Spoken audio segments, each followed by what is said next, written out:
Happy Friday Eve. Sold right here on this channel. That's probably backwards to you, and I'm not going to fix it. You just have to imagine.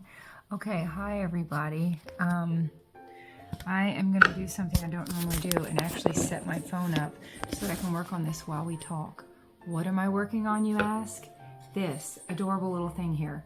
So, hi, my name is Emily. I'm a faithful follower of Christ, and I just have so much I want to show you. I just have so much I want to show you all lately,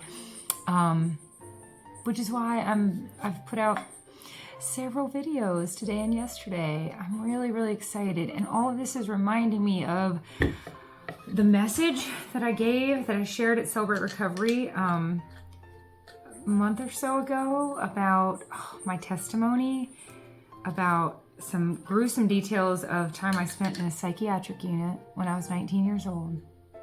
That was a pivotal point in my life.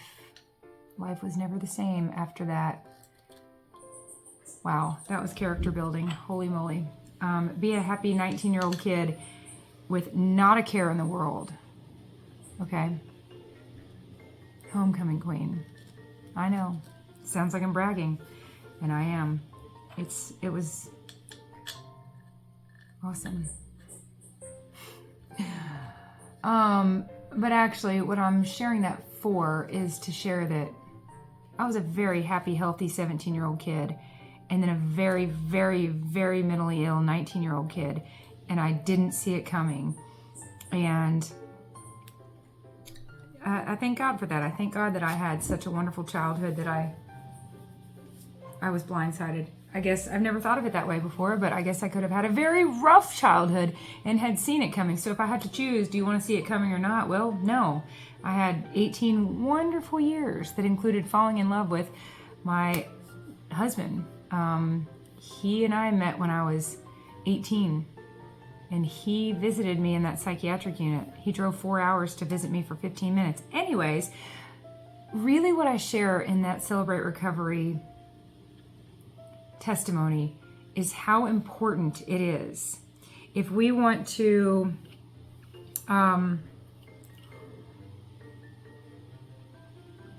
fight back against society and all the messaging that we are bombarded with about what we need.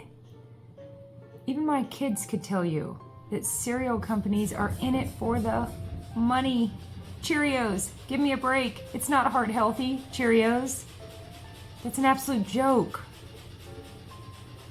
Anyways, follow the money, am I right? But follow the diseases all the way back to Adam and Eve. So this is both physical and earthly, but it's also very spiritual. And there is a war being waged. Ephesians chapter 6, the battle is not flesh and blood, but principalities of the heavenly realm. So there's way more going on than our eyes can see, and we want to be fit in every way, emotionally, physically, mentally, spiritually, physically, mentally, emotionally, spiritually. We want to be fit in every which way. 1 Corinthians 9:27, Paul says,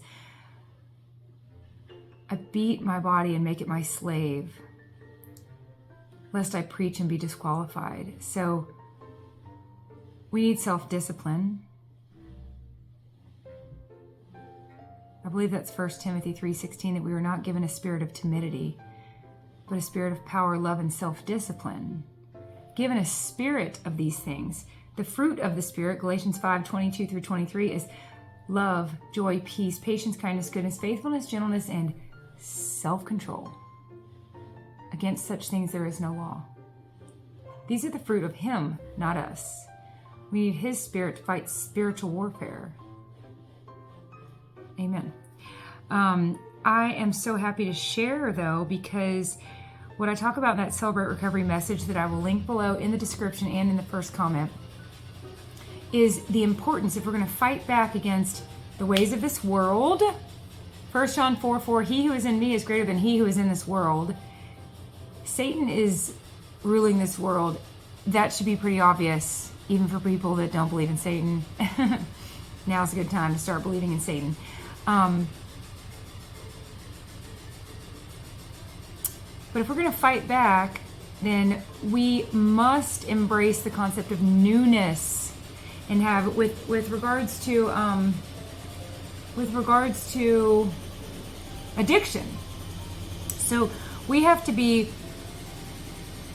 a conscious effort to carve out new neural pathways, like dry riverbeds in our brain. We have dried up the old behaviors, but we have to carve out new ones, or the water will eventually flow right back into those like default.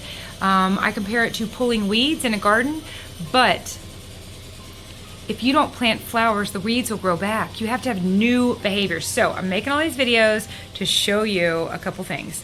You've seen the butter bites, you've seen the tallow bites, you've seen the black placemat. Maybe you have, maybe you haven't. 2 or 3 of you have. Oh, by the way, I got an email tonight from a subscriber, a friend that's been with me for years and years, all the way back to Bright Line Eating. And she thanked me for the inspiration. Girl, you're welcome, and thank you for the email. This is a positive, very positive feedback loop. But let me show you a couple other things. Here I am eating this delicious plate of, not popcorn, egg whites. So I had the yolks this morning, the egg whites tonight, just to fill my belly. Just very low calorie protein with some seasoning on it. I'm going to get some Parmesan cheese because I think that'd be awesome. I'm sitting here like a good little girl eating it on my placemat. I was standing here eating it, listening to something on my phone. I thought, oh yeah, I'm supposed to eat on my placemat. And I'm going to go in there and have a date with Greg. And I told him, let's have a date and try something new. New. Listen to that message if you want. I talk all about newness and the psychology, the importance of new behaviors, new experiences, literal newness to release dopamine in positive directions and overcome the extremely strong current that would pull us back to our default muscle memory behaviors. Newness. This is what I went to school for. Behavior modification. This is what I taught. This is what I did for a living. But I told Greg, I said, let's have a little date. Let's watch a show, but let's do it without chewing and swallowing like zombies. Americans, I don't know, maybe the whole world.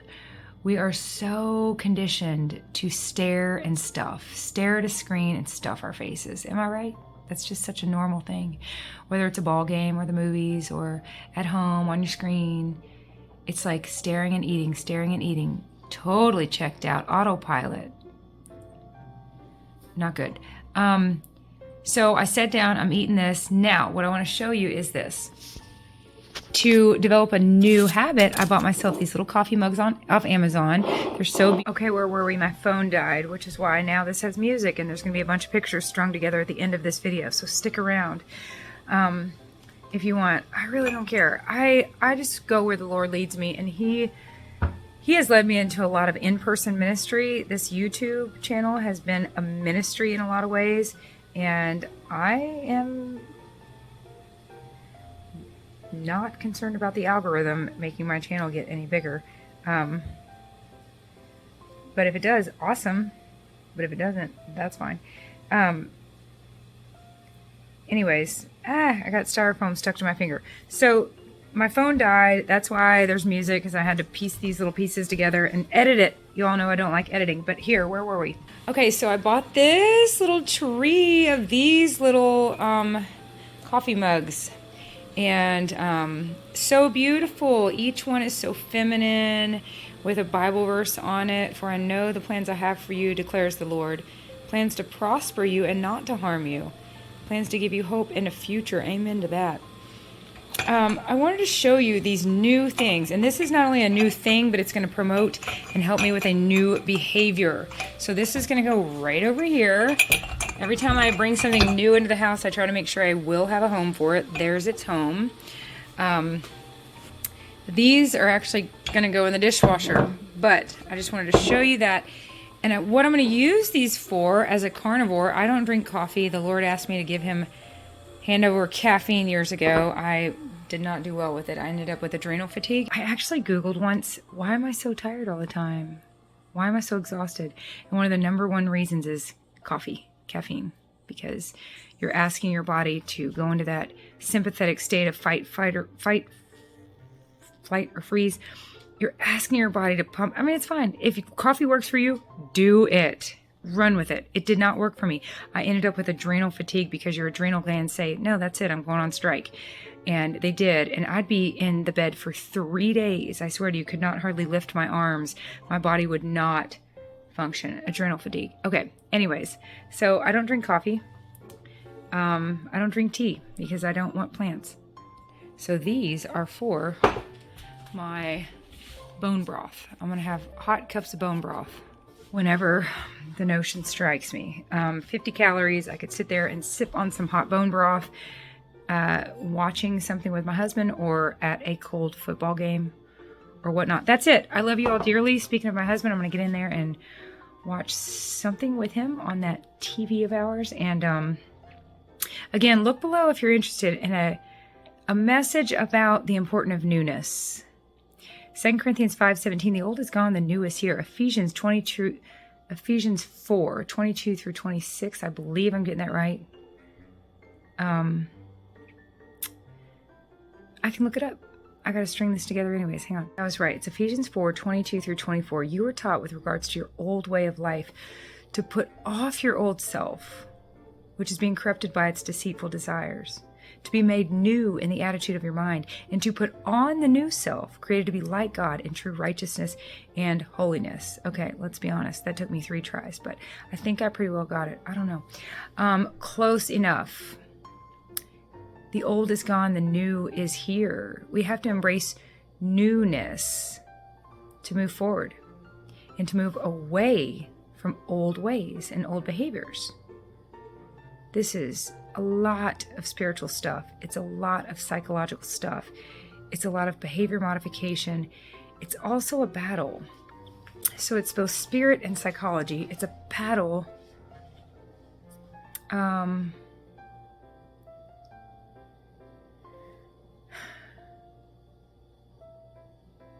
And